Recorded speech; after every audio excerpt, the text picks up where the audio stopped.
Are you one of the 9 million Floridians living in a community managed by a property manager or HOA? If you've ever wondered what your rights are as a resident or what your role is as a volunteer board member, you've come to the right place.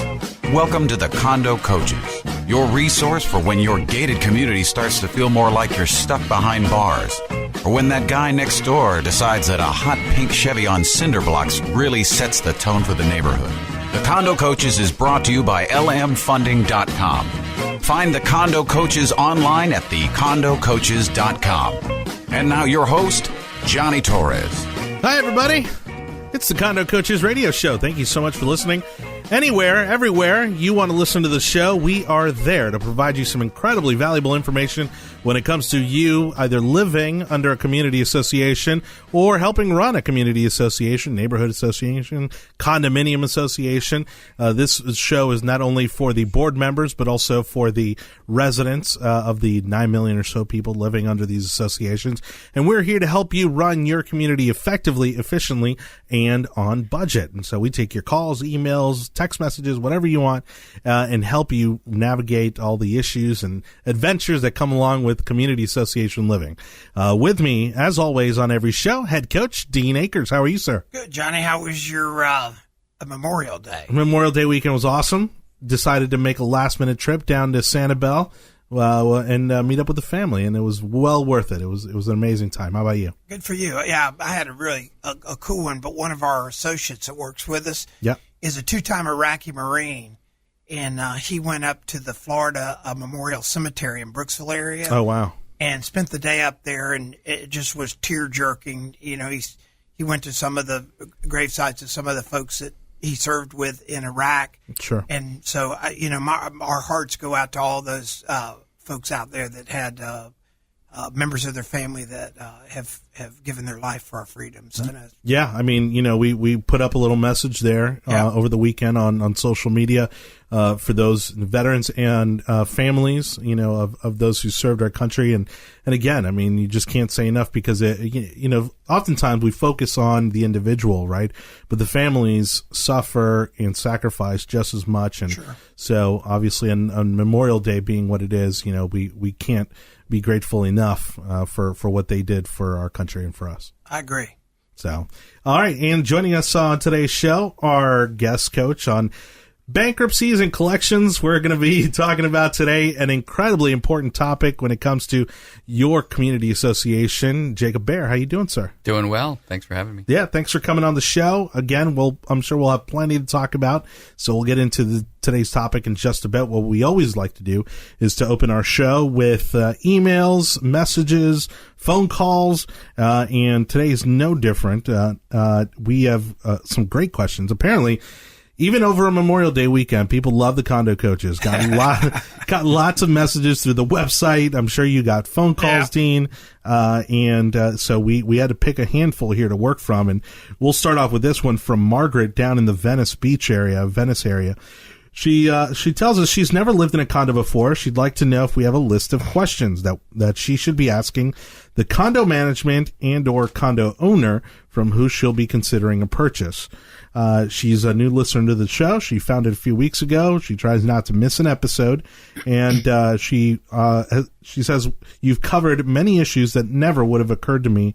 Many thanks and blessings abundant. Margaret, thank you for that beautiful comment, Margaret. And Margaret, if you are listening to the show, don't forget, you can catch every single episode we've put together on our website, thecondocoaches.com, on our YouTube channel, on Facebook, at facebook.com/thecondocoaches, and then, of course, the podcast version, which I love. It's on iTunes, SoundCloud, Stitcher, Overcast. Very easy to find the Condo Coaches just about anywhere online. So thank you so much for listening to the show, Margaret, and we appreciate you coming to us before you make such a big decision like buying a condo. So, gentlemen, she's getting into the condo. She's selling her single-family home, moving into a condominium. So, again, downsizing a little bit. What are some of the things she should be looking for, asking about, requesting in this situation? Well, there's a couple things. One is she should request all the condominium documents, the legal documents, which is the declaration, the bylaws. Really, those are the two big things. Right. But I would suggest that and I would suggest this to all of our listeners, I would also get a copy of the current balance sheet and the current budget. And the reason is when you buy a single-family home, Jonathan, yep. When you buy that single-family home, you have a home inspection. And they come in and they inspect and they say the roof's going to last one more year. And you go, man, I'm going to spend $20,000 on a roof. And you kind of negotiate. Sure. All these elements are common elements in a condominium. So when you go in, you're not doing a traditional inspection. You're not looking for railing, concrete, and all that. You're just seeing if it's where you want to live. Well, you may be moving into a condominium where the reserves have not been properly maintained. Yep. And the next year you get an assessment. emergency assessment for $15,000 or $20,000. You just paid $100,000 for your condo. Right. That's going to change your life. Absolutely. And so I just tell people probably, besides reading the declaration and some of the rules, because you're going to play by the rules, is I would definitely get the reserve study or where that is. So when you're negotiating with the owner, you're telling them, hey, look, this thing's underwater with the reserves. Well, and oftentimes you get caught up in the emotion, right, of a new condo. There's probably that one condominium that looks amazing. The community looks well kept and everything. But, again, you don't know what's happening behind the scenes and whether or not that community is financially stable. And we talked about that in a previous episode not too long ago and how important that is, because that's probably the one thing that most people never ask for is to get a financial assessment or financial understanding of where that community's at. Yeah, and now we've been in it long enough to know that there's really strong communities financially and there's some troubled ones. Yeah. And if you buy into a troubled one, there's nothing wrong with buying into a troubled one as long as you know you're buying into a troubled one. Going into it whether or not, if anything does happen, you're going to be able to foot the bill for it. Yeah. And Jacob, on your end, as we kind of start to tease the topic for today's show, in terms of collections and that sort of thing, is there a process there? I mean, does that show up on a report like that, or is that something that has to maybe be done separately through the courts? Well, what we encourage our clients to do is to have a policy and a procedure in place, right, that the board has voted on so that everyone knows what the collection policy is. Does it go to the attorney after 30 days? Does it go after 90 days? Is the board flexible with the payment plan? Are they really hardline? And then it goes down to things like what percentage of renters are allowed to live, in the community and those kinds of things. So those are all things to think about and to look at. You want to get a list of any board resolutions that are involved with policies and procedures. So what are all of the rules, the ones that are outside of the declaration, so you know exactly what the situation is when you're moving in. Well, and again, we're talking about the issues that commonly come up, which is parking, right, pets. There's actually a question that I know we got where it even talks about it's a 55-plus community, but it's a vacation home, and what are the legalities if he decides that he wants to let his daughter use his unit, for a couple weeks, is that allowed? Is that not allowed? And it always comes back to the governing documents. Right. Yeah. Can the grandkids go to the pool? Those are all things that are a big deal to think about for residents. So it's kind of making that pros and cons list, but definitely the financial assessment being one of the priority. One of the things he mentioned that we're seeing now when we're doing financial reviews is we see they want to look at the delinquencies in the association. Right. Because if they're going to be good paying residents, they might as well know going in that part of their money they're going to pay out each month is going to be to subsidize the people that don't pay. That's correct. Yeah. So they need to know if they've got $500,000 in delinquencies all the time, I promise you those people that aren't paying, the guy that moves in is now going to be he's going to be paying a part of his money's going towards that. All right. Well, Margaret, thank you for that great question. That is a fantastic question. Yeah, it is a great question. And we're glad you asked it. And please, keep us in the loop as to how your condo purchase process goes on. And we'd be more than happy to answer any other questions you might have down the road, because I'm sure there will be plenty. We got an email here from Denise Jones. Denise, also from the Sarasota area. She's a past board member of her HOA, governed by Florida Statute 723. Now, what does that mean? That's, I believe 723 is the mobile home, community associations. Well, then that makes sense. She goes, do we address issues of concern to mobile home residents who do not own their land? And she's referring, I guess, to the condo coaches in general. And we have some attorneys that can help her. And if she'll reach out and email us a specific question, there are fewer of those, so it tends not to be on our radar as much. Yeah. Because most of the mobile homes are in parks that have rental. You rent the property and stuff. There's not as many associations. We've run into it some, but she just needs to reach out specifically, and we will find somebody to help her. All right. And then we'll see if we can squeeze this question in here. It's from Michelle, and Michelle is emailing us saying she's the treasurer of her condo association board, and they're facing a large assessment for concrete restoration. Our reserves will not support this project, therefore they'll need to do a special assessment. This will be the first large special assessment for their association.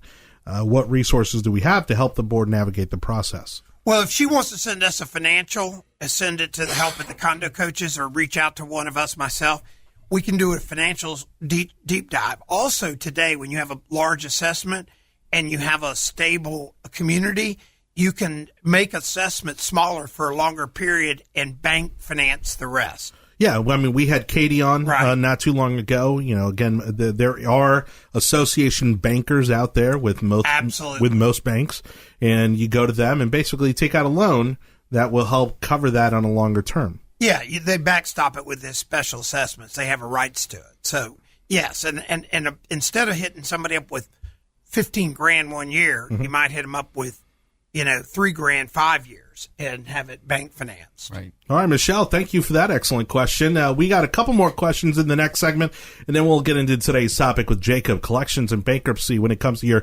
homeowners association against the Condo Coaches radio show, head coach, Dean Akers. And again, you can reach out to us a number of ways. Our website, thecondocoaches.com, thecondocoaches.com, email, also a fantastic way to get a hold of us, help@thecondocoaches.com, help@thecondocoaches.com, because that's what we love to do around here. And our phone number, 813-331-5415, 813-331-5415. Segment 2 of the Condo Coaches coming up right after this.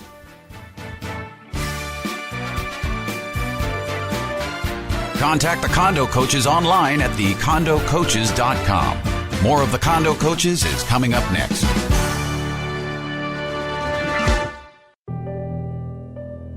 Life is full of bittersweet transitions. It's difficult to know how these changes will impact us over time. For some people, difficult transitions like retirement, divorce, or loss of a loved one can hit harder than expected and may contribute to feelings of hopelessness or even thoughts of suicide. The risk of suicide is even higher for men over 50 who served our country. Guys like me. That's why support from friends and family makes such a big difference. Every day, your actions could help save a life. Together, we got this. Learn how you can help save a life at veteranscrisisline.net. Welcome back to the Condo Coaches, online at thecondocoaches.com. Here's your host, Johnny Torres. Welcome back. Segment 2, where today we're going to be talking collections and bankruptcies with our guest coach, Jacob Bair, and, of course, head coach, Dean Akers. We're doing a little Q&A, as we always do in the first segment or so, and we'll kind of hit this as our final question for today. What are the statutes required to amend the condo declaration? I'm thinking he's asking, how do you amend the governing documents for their condo association? There aren't any specific statutes that pertain to that, are there? Oh, yeah. Okay, so what's that process like? I guess they're looking, I guess, to amend their condo declaration. How does one go about that? Well, I'm not a lawyer. And good thing you're sitting next to one, right? Yeah. Wait a minute. There we go. But what I know from a coaching standpoint is they need to go back to their declaration. That's true. And they need to look at, because there's specific statutes that they can get with their lawyer on, but their declaration would supersede a statute. Like they may have to have a bigger majority or something. And then they have notice requirements. Correct. And It's a pretty involved process, and it usually takes a large percentage of the members of the association. You have to be very motivated to do that. It's you're amending essentially the constitution, if you will, of Correct. the community. Correct. And there are a lot of different kinds of requirements that can be in the declaration for how you make changes. It may involve lenders. It may involve builders. It just depends. Now, ballpark, because George didn't really give us any specifics here or context, under what circumstances might someone want to amend their condominium declaration? There are a lot of circumstances. We have some clients who have very outdated documents. They don't do a good job of protecting the interests of the association in different situations. Specifically from a collection perspective. I know we have some clients that don't charge any interest on delinquencies. They don't charge late fees, and those are things that allow the association to put a little teeth in their collection effort. It's more of an incentive for people not to get behind. So that would be in the declaration, not in Correct. their bylaws. That's correct. Okay, generally, right. And then just to not to get off too much on a tangent. Sure. Would this also be the correct approach to address some of the issues we're seeing, especially down in South Florida when it comes to things like Airbnb, where people are renting out their privately owned homes as vacation rentals? That's one way to address it. It's probably the most effective way to address that. I have a client that had a huge problem with that. They did manage to get their documents amended, and they stopped it. They made it a 6-month lease requirement with background checks and that kind of thing. Excellent. Yeah. And obviously this is still kind of an ongoing battle, much like a lot of these disruptive industries, right. Like ride sharing and things like that. The local governments are still trying to figure it out. And I know it's an ongoing battle, more so it seems like down in South Florida than really anywhere else in the state, because there's so much investment property down there. Yeah. Down in South Florida. And I think Orlando is another big one too. Yeah. Yeah. Well, as we mentioned at the open of the segment, we're going to be talking collections and bankruptcy today with Jacob, head coach Dean Akers here. Again, if you want to participate in the show, if there's a question, an issue that we can help you with, just reach out to us. There's a few ways you can do that. Our website, thecondocoaches.com, thecondocoaches.com. You can also go to our email address. Shoot us an email. Give us an idea of what the issue is or what your question is. We'll be more than happy to plug you in with the condo coach that's going to be best suited to help you address your issue. That email address is help@thecondocoaches.com, help@thecondocoaches.com. And then, of course, our final way to get a hold of us is our phone number. And Dean loves taking calls on the weekends. Totally. Doesn't everybody? Yeah.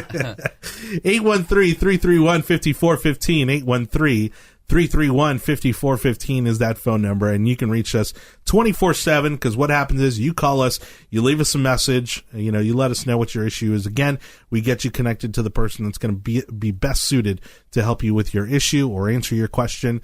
That way we can kind of get you moving along quickly and effectively. Now, normally I have, for the live stream that we do on Facebook, I have my beautiful booklets here that I love to show off. But today, unfortunately, and I think it's just vacation brain, I happen to forget them. But we do have 4 booklets that we give away absolutely free.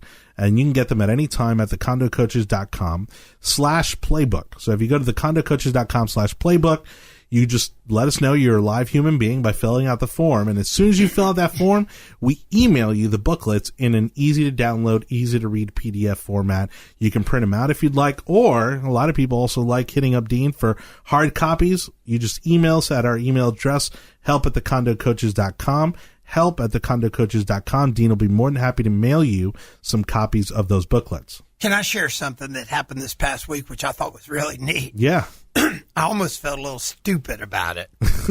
Is I've had a couple of our listeners really give compliments back to the Condo Coach blog. Oh, and neat. we just never really mention it. Yeah. And there's some great articles on the Condo Coach blog.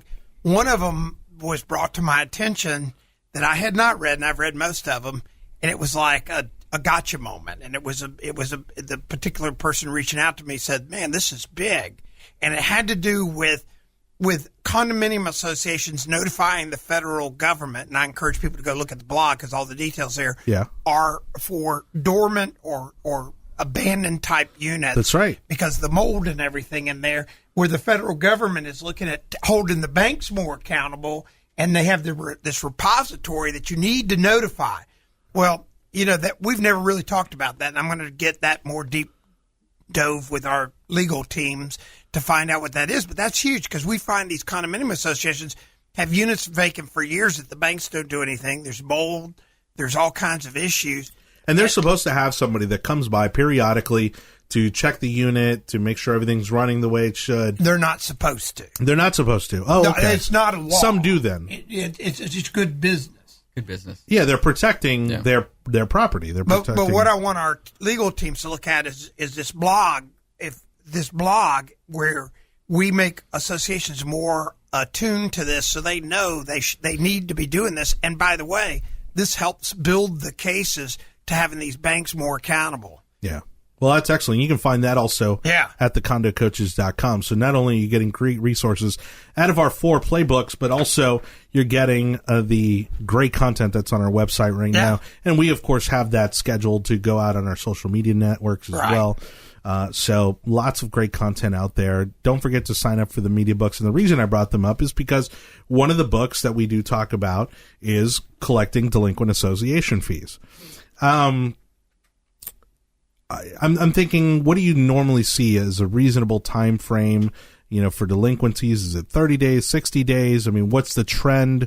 Or what do you see as being more effective in terms of not letting it get out of hand? Well, the lawyer answer is always it depends. It's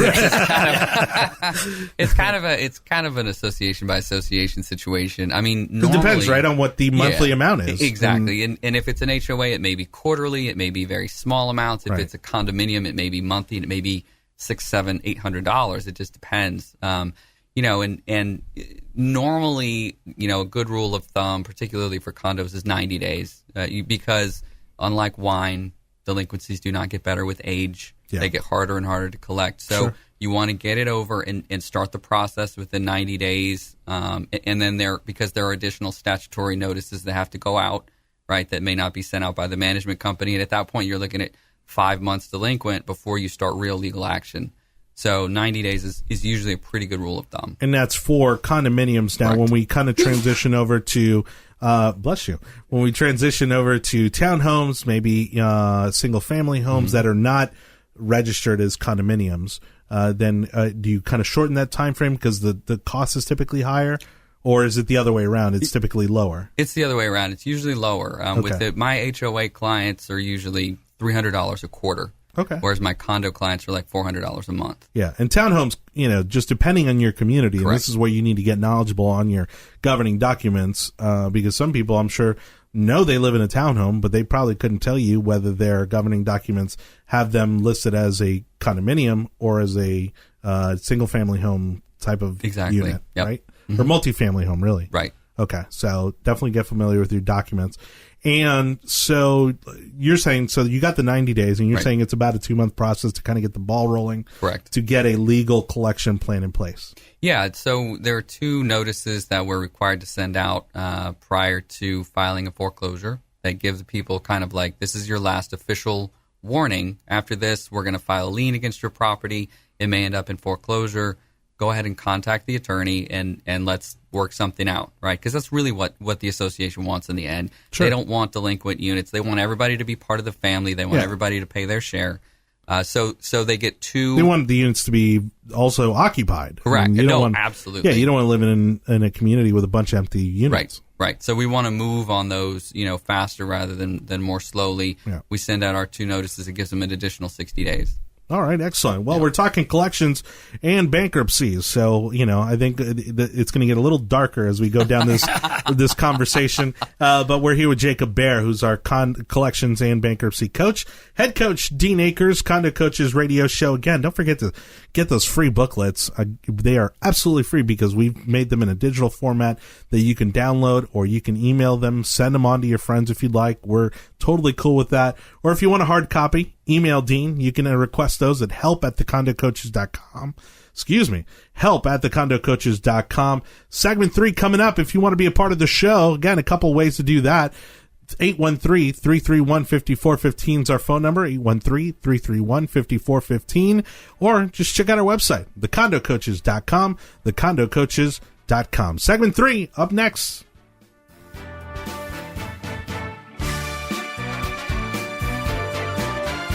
Contact the Condo Coaches online at thecondocoaches.com. More of the Condo Coaches is coming up next. With everything you've done to lift up those around you during your military career, we're not going to let your money concerns get you down. We're the NFCC, and we've got your back on this one. As your financial advocate, we're dedicated to improving the financial health of all members of the military community. Whether your debt issues are related to student loans or housing, or involve credit cards, our goal is to help you to defend your financial future. NFCC certified credit counselors have already made the difference for thousands of military members and their families. Let us make a difference for you and yours. Schedule a confidential financial review with an objective nonprofit NFCC financial counselor. Call us today at 877-404-6322. That's 877-404-6322. Or visit us at nfcc.org/military. You owe it to yourself. Get relief now. Welcome back to the Condo Coaches, online at thecondocoaches.com. Here's your host, Johnny Torres. Thank you so much again. Segment 3 of the Condo Coaches radio show. We appreciate you listening, watching us online. We do stream this show every time we record it on Facebook, facebook.com/the Condo Coaches, facebook.com/the Condo Coaches. Now, typically we record these on Mondays at 1 o'clock, but of course, this week, having been Memorial Day weekend and everything, we had to push our recording to today being Wednesday, but of course, most of you will hear this over the weekend. And quick little shout out to our station over in Orlando, who gets a double dose of the Condo Coaches today, as they had a little bit of a technical issue, and so the show did not air in its entirety, and they're going to do a double episode of the Condo Coaches, and so we appreciate you guys listening out there to that show as well. A little shout out there to Carolyn Rogers. Carolyn watching the Condo Coaches on Facebook right now. And again, you can watch that at facebook.com/the Condo Coaches, facebook.com/the Condo Coaches. We're talking collections and bankruptcies with Jacob Bair, our guest coach. And go ahead. I got to interrupt, Joe. I was just thinking about it. We're not going to do it today. Yeah. But we have, excluding me, we got 2 condo coaches, well, with you being our leader and stuff, that speak Spanish fluently. That's right. Jacob he speaks Spanish fluently, but we need to do probably one session, one time, to block out some more time and stream one Spanish. Just to mess with people. Yeah. Just to throw them for a loop. Yeah. Well, half of Miami, all our that's true. Southeast. We've had people say, why don't you do a broadcast? Which is actually where I'm from. I mean, that fit in perfectly because I know my neighborhoods down there.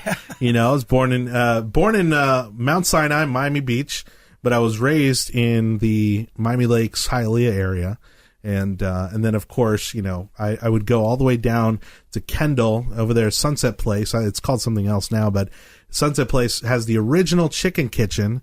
And no joke, we would drive about 45 minutes just to go eat at this chicken place. Wow. Because it was that good. And there would always be like a line out the door. I don't know. But a lot of love for my hometown of Miami. And we've been talking about it, and maybe, when the 1-year anniversary comes around, maybe we'll do a spin-off show in Spanish. Yeah.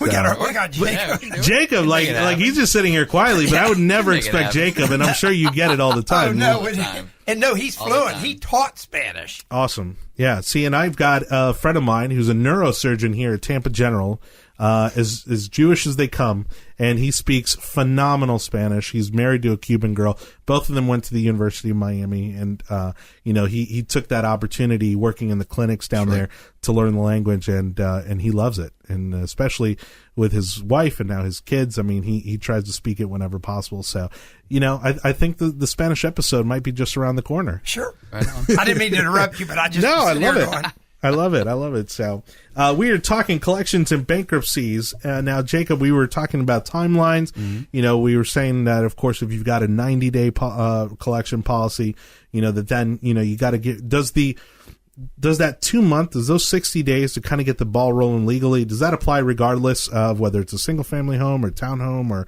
is that kind of standard? Is that more by the time you get all the paperwork done. Yeah, but basically, both of the statutes give people that last opportunity. You have to send 2 certified letters, and then you can file the lien, and then you can move forward. If necessary, you can move forward into foreclosure. But yeah. And let's talk a little bit about the process then, right? Sure. Because I'm sure, obviously each one has its unique circumstances, but it follows somewhat of a trend. So after the collection process begins, and really, are you trying to beat, let's say, the scenario where there may be a foreclosure that happens, and then how does that affect the collection process when and if the foreclosure takes place? It's a challenge, so there are different levels of lien that are on most of these properties. There is the lien from the potentially from the condo, from the HOA board. There's also a lien from the mortgage company. There may be 2 mortgages. There may be a mechanic's lien from someone who did work on the property. There may be a tax lien.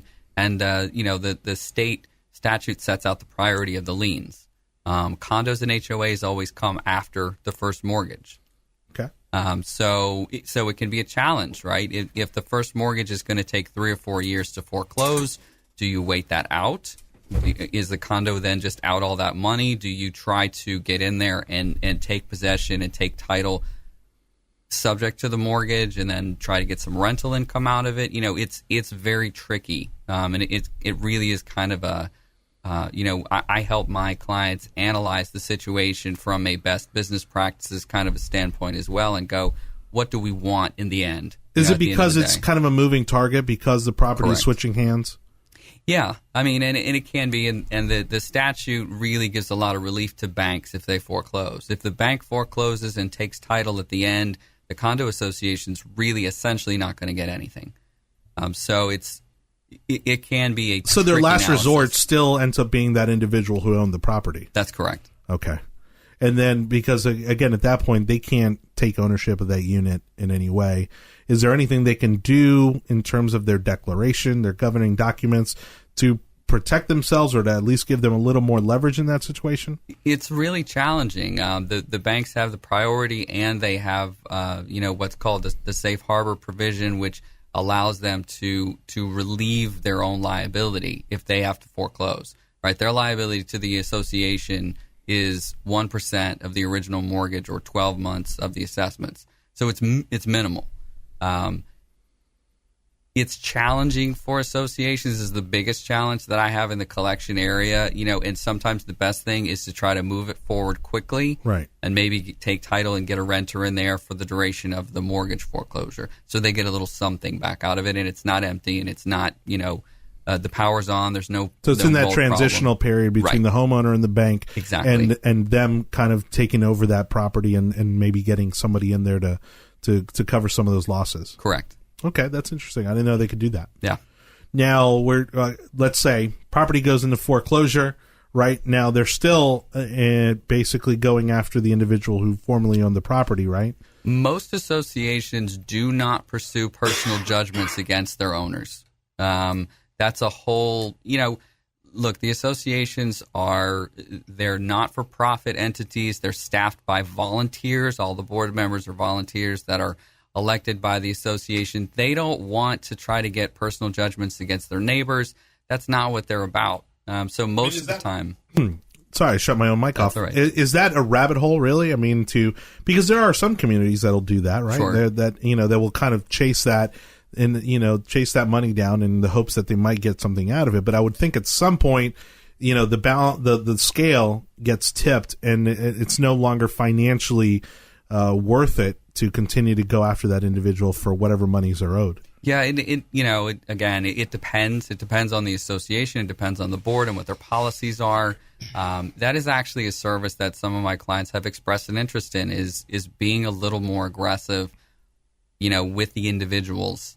Because in the end, they're the ones who didn't pay, and they really, a lot of the boards feel like people just need to be responsible for their debts. Right. But doesn't the board take on a certain new liability because of the Fair Debt Collection stuff? Absolutely. Statute? Yes, that can be a real minefield. Yeah. And so what does that mean? Well, there are federal and state laws that deal very specifically with collection against individuals, with judgments and those kind of things, because what you're talking about at that point is potentially garnishing bank accounts, garnishing wages, and that everyone takes that very, very seriously. So Sure. That's kind of a big deal. You have a lot of liability. You have to make sure that you follow the law to the T if you're going to go after somebody. Well, and again, you're basically taking the risk, by having an attorney do all those things for you, or a law firm do all those things for you, in the hopes that you'll get something in return. Correct. And that's where I'm saying, again, you're risking your own association's money going after an individual, and whether or not you ever get that return, is it worth it in the end? Right. Because, I'm sure that those dollars add up quickly, right? Well, and that's why you want to have good counsel who's going to look out for the association and not just say, sure, give me $3,000 and I'll try to pursue a judgment against this person.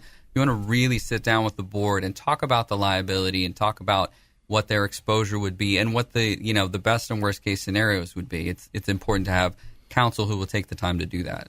Gotcha. And isn't it true that statute, the collections that the board is going through is tied to the real estate? It's both. Generally in the realm of foreclosure, what you're after is the property. There is personal liability almost universally attached to not paying your assessments. If you don't pay your HOA or your condo association, you have personal liability. Most of the time, that personal liability is more or less left on the table, and most of the time, associations don't pursue it, although they could. Yeah. Have you ever seen where an association where it's called a deadbeat, but it's fee simple? They own it. Yes. Now, what happens there? Well, the association can, I had a client the other day who took a condominium all the way to, and there was a deceased owner, and it was a very long, drawn-out process. Took it all the way to sale, right? Got a foreclosure judgment, took the condo to sale, and got the full amount of the judgment paid back. Next week, we're going to send them a check out of our trust account for the full balance of everything they've missed out on over the last few years. So that does happen, too. If there is no other mortgage, you can take it all the way and sell it. Sure, right, and then get those monies back. And what about the difference? Where does that go? Oh, if there's more, if there are additional funds, then those stay with the clerk of the court, and the clerk will disperse them either to another lien holder or to the owner. If there's other debtors out there. Correct. Right. Yep. Okay. Excellent. All right. We're talking bankruptcies and collections. Jacob Bair, our collections and bankruptcy coach for today's show. Head coach Dean Akers, thank you to everybody watching online. We appreciate it. If you want to watch us online, that's facebook.com/the Condo Coaches, facebook.com/the Condo Coaches. And I mentioned the Facebook page again because we actually have also created a Facebook group, which I know a lot of people are out there in all kinds of groups. Some of them you get thrown into involuntarily, some of them voluntarily. But we did feel that kind of taking the next step, to again helping you with a lot of the issues and the questions and the trials and tribulations of community association living would be for us to create a community where all of us can share feedback, advice, best practices, and of course our condo coaches are going to be in that group to help answer those questions for you. And it's also going to help us put on together a better show because we're going to be able to take your questions and your feedback and use those to help other people as well. So look us up on Facebook, facebook.com/the Condo Coaches. Final segment coming up right after this.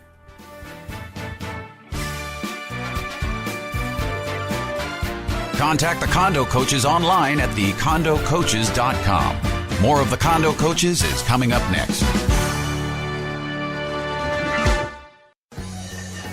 Attention men under the age of 35. You know what really impresses the ladies? When a guy has a few drinks and later gets pulled over for buzz driving.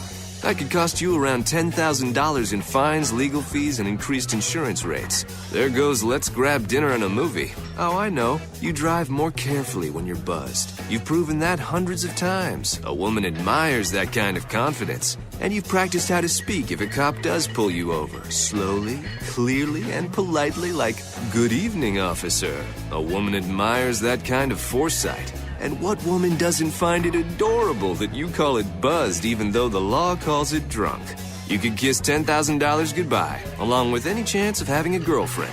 Because nothing says I'm a catch more than a guy who lives in his parents' basement and calls it my place. Buzzed, busted, and broke. Because buzz driving is drunk driving. A message from the National Highway Traffic Safety Administration and the Ad Council. Welcome back to the Condo Coaches, online at thecondocoaches.com. Here's your host, Johnny Torres. Thank you so much, as always, for listening to the Condo Coaches radio show. Anywhere, everywhere you may be listening, we carry the show all across the state. Miami, Orlando, Palm Beach County area, or as they say, the Palm Beaches. And, of course, Tampa Bay. We love doing this show for you because we're here to help you run your community association effectively, efficiently, and on budget. What's been kind of interesting is that in the community I live in, it's about to go through that transition from the builder to the homeowners. And so we've had a Facebook group now there for a while, and some people are on Nextdoor, but, you know, all those pieces are starting to move. And so now it's kind of put up or shut up time, right? You know, and so it's really interesting to see who's going to step up to the plate to get this community off the ground and hopefully establish a really good baseline by how the community starts running on its own. But it's one of those things that, you know, you kind of see some hesitation there from some people, and sometimes those are the more vocal ones. But fortunately, you know, you see that the people genuinely care, and so far it seems like the ones that are stepping up are doing it for the right reasons. So, are you stepping up? Am I no, actually, you know what's funny is I rent in the community, so you know it's nice because I get to kind of be a spectator, and they let me be in the group even though I'm not a homeowner, you know, and of course I've been telling them about the show and the booklets and all this stuff, but I got off the hook real easy. That's good for you. I'm just a renter, man. I'm just here to help you guys out, you know, and everybody does a pretty good job, you know, of communicating, and so far so good. So I'm excited for those who are homeowners, and I think the community will be in good hands going forward. So good for you. Yeah. We're talking collections and bankruptcies with Jacob Bair, our guest coach for the day, head coach, Dean Akers. And it seems like, again, there are some options, but they get slimmer and slimmer. There are fewer and fewer options as to how to recoup some of those delinquent association fees as the kind of process goes down that road. Sure. What have you seen out there? Maybe something a little more creative. I mean, is it all pretty standard in terms of, you know, how to collect and how to, you know, be more proactive, or ways that you've seen some communities maybe avoid these kind of situations with their homeowners to maybe make it a little easier on them to collect these fees? Well, different boards will approach it in different ways. You know, I have a lot of clients who have a strong preference that we try to work out some kind of a payment arrangement, right? Okay. They put something down, they pay something every month to get that worked out. Maybe a little bump on the monthly, right? You know, exactly. If they fell behind. Yeah, there are situations where it's actually an investor, and the investor has a renter. There is statutory support for having the rent paid directly to the association until the delinquency's caught up. That's another option. Well, you know what? I want to make a recommendation here, and Dean, let me know what you think, because I'm literally just coming up with this on the fly. I would think, you know, having been a first-time homeowner before, I would think it'd be incredibly valuable for a community to say, you know what, we're going to have a meeting where everybody comes together. We'll go through the governing documents. We'll explain, obviously, what our collections policies are. You know, we want to open up those lines of communication. That way, if you do fall behind, you know, and really the reason I am no longer living there is because in the downturn, in the recession, you know, I worked for a home builder, coincidentally, the home builder of the community I lived in, and I was laid off. And I started to fall behind, and I didn't know left from right. I didn't know what my options were. I didn't know how to handle that situation other than saying, I don't have the money, right? Sure. And I think, especially with first-time homeowners, which we do get a lot of here in Tampa Bay because there's so much construction going on, do you think that would be valuable to have that kind of a meeting, that kind of you know, just a get-together where everybody goes over the collections policy of the community? I think it would be awesome because communications is still something we hear is a big challenge. I will say this. We're doing a condo coach deal for a board, for a whole association here in a couple of weeks, where we're going and we're explaining the financials, we're doing everything, and they're really getting transparent because this condominium's been in challenged position. but with a little tweaking, which they now can see, they believe that when everybody knows that they can make this association so much better with a few tweaks, that everybody will get involved. So we're doing a big session with the whole association. Well, and that's one thing we haven't touched on today, is that your community may not be completely dysfunctional. Maybe there's just a few little things that you need to change. But if you still want the condo coaches to come and advise you and take an unbiased look at what your financials are, at how your community is being run, and how, as an organization, you're functioning, we'd be more than happy to do that, whether you're in a pretty bad situation or a, pretty decent situation with just a few kinks. Yeah, we're getting associations now, board members that are emailing us a PDF file of their management report, which includes their balance sheet, income statement, and AR, and then they have their detailed check register.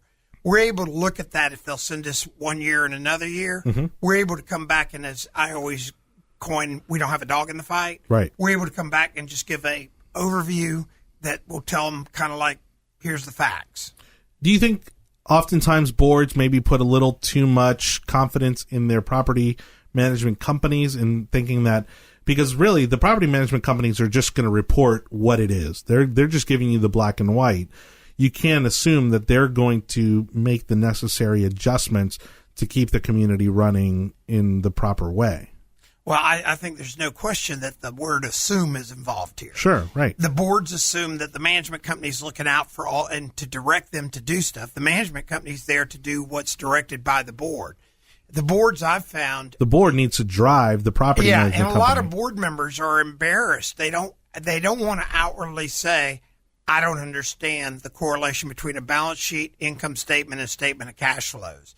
And I even had a management company said, I looked at them, I go, this is not really standard reporting. They go, we report it in cash basis so they understand like their bank account. Yeah. And I go, but then they don't know there's a train going to hit them, which this particular association had a train getting ready to hit them, and they had no idea.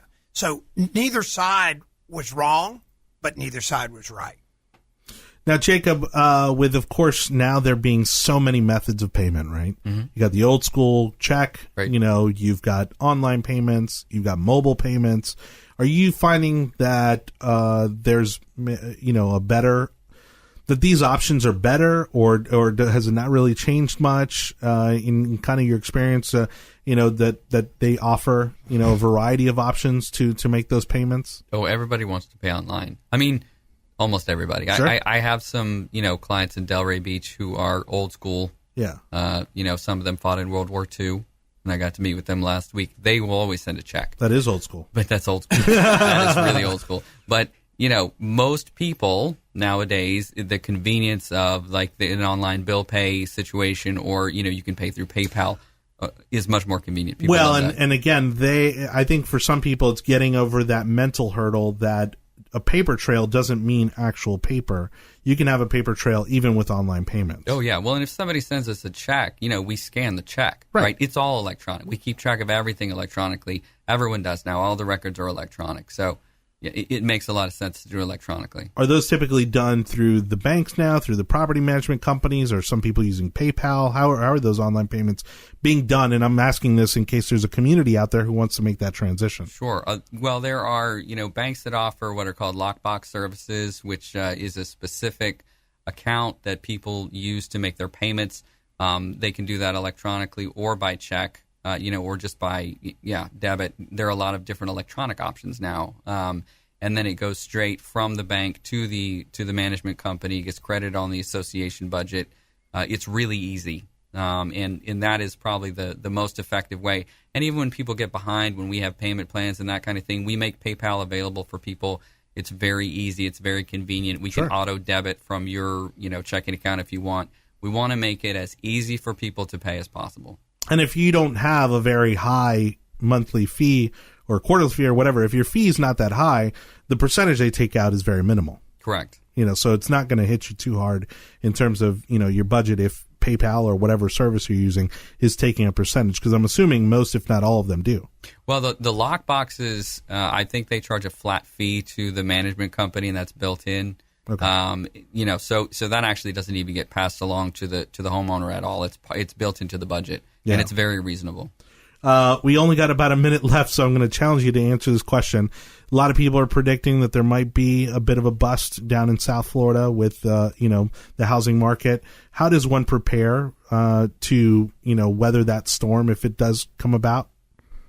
Well, it's going to be a challenge because I agree that it's looking that way. Yeah. What you want to do is make sure that you have some money put aside and that you're prepared, that you don't live beyond your means. I think that's the most important thing. Because if you can weather it, right, and it's a cycle, and in 5 years, the property value will come back, and you'll be in a good place. Especially down there. Absolutely. The property value will absolutely mount, as dense as it is. Sure. Well, and again, if you have a question for Jacob or Dean or any of us here at the Condo Coaches, shoot us an email, help@thecondocoaches.com, help@thecondocoaches.com. You can also call us. We'll take your call, 813-331-5415, or visit our website, thecondocoaches.com. Thanks for listening. See you next time.